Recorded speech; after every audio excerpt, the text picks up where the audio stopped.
तेनालीराम का घोड़ा मरियल। राजा कृष्णदेव राय का घोड़ा अच्छी नस्ल का था, इसलिए उसकी कीमत ज्यादा थी। तेनालीराम का घोड़ा मरियल था।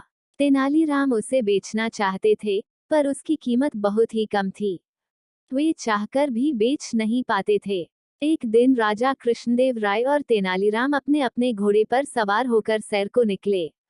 सैर के दौरान राजा ने तेनालीराम के घोड़े की मरियल। ये सुनकर राजा क्रोधित हो गए और उन्होंने तेनालीराम को बुलाया।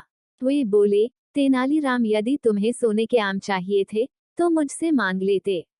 तुम इतने लालची कैसे हो गए कि तुमने ब्राह्मणों से सोने के आम ले लिए? महाराज, मैं लालची नहीं हूँ, अपितु मैं तो उनकी लालच की प्रवृत्ति को रोक रहा था। यदि वे आपकी माँ की पुण्यतिथि पर सोने के आम ग्रहण कर सकते हैं, तो मेरी माँ की पुण्यतिथि पर लोहे की गर्म सलाखें क्यों नहीं झेल सकते? राजा तेनालीराम की बातों का अर्थ समझ गए। उन्होंने ब्राह्मणों को बुलाया और उन्हें भविष्य में लालच त्यागने को कहा। जादुई कुएं। एक बार राजा कृष्णदेव राय ने अपने गृहमंत्री को राज्य में अनेक कुएं बनाने का आदेश दिया। गर्मियां पास आ रही थी, इसलिए राजा चाहते थे कि कुएं शीघ्र तैयार हो जाएं ताकि लोगों को गर्मियों में थोड़ी राहत मिल सके।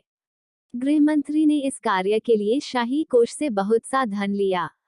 शीघ्र ही राजा के आदेशानुसार नगर में अनेक कुएं तैयार हो गए।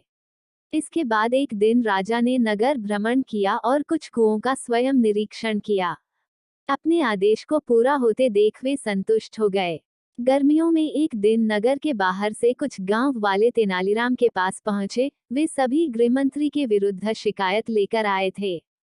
तेनालीराम ने उनकी शिकायत सुनी और उन्हें न्याय प्राप्त करने का रास्ता बताया।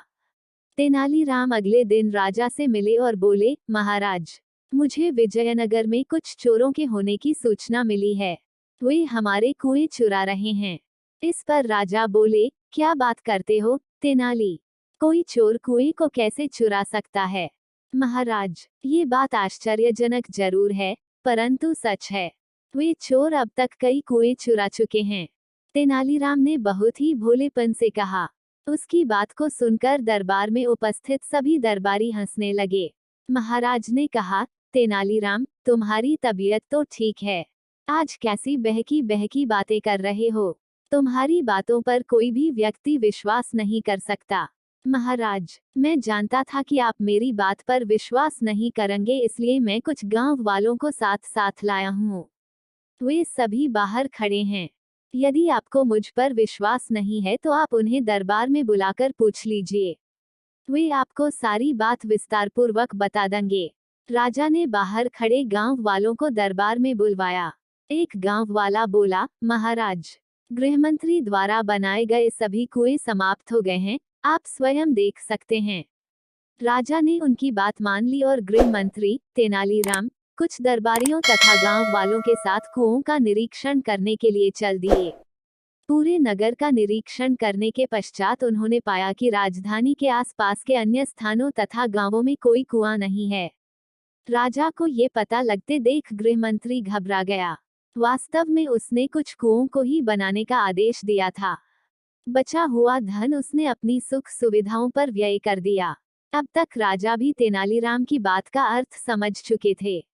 वे गृहमंत्री पर क्रोधित होने लगे। तभी तेनालीराम बीच में बोल पड़ा, महाराज, इसमें इनका कोई दोष नहीं है।